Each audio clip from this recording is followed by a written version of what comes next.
శ్రీ రామోజీరావు గారు ఆయన జీవితంలో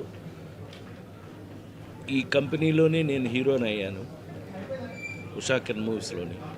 అలాగే జీవితంలో కూడా ఎన్నో విషయాల్ని వారు ఒక బిడ్డలాగా వారి దగ్గర కూర్చోబెట్టుకుని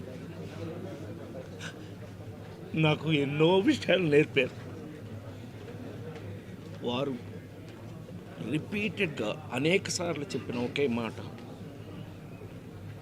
ప్రసాద్, నీకు గుర్తింపు లేని చోట నువ్వు వెళ్ళకు,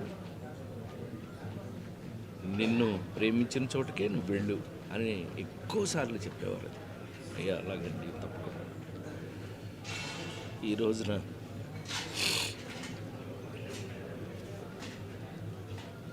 జాతస్యహు మరణం ధ్రువం అని అందరం వెళ్ళిపోవాల్సిన వాళ్ళ పెద్ద ఆయన,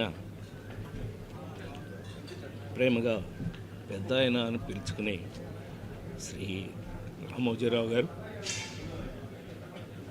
దైవ సన్నిధిలోకి వెళ్ళిన సందర్భంగా వారు నిజంగానే ఒక మాటని మాత్రం మనం గుర్తు చేసుకోవాలి.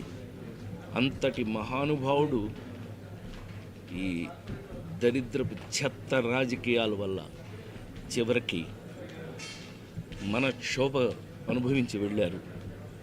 అది భగవంతుడు చూసుకుంటాడు, డెఫినెట్ చూసుకున్నాడు, భగవంతుడు చూసుకున్నాడు. కానీ ఆయన ఆ గెలుపు, ఆ నిజ గెలుపుని ఆయన అనుభవించి ఆ సక్సెస్ని ఆయన చూసే వెళ్ళారు. ఆ విషయంలో చాలా చాలా సంతోషం. ఆయన అనుకున్నది సాధించి మరి వెళ్ళారు. వారి మనశ్శాంతి, వారి జీవితంలో వారు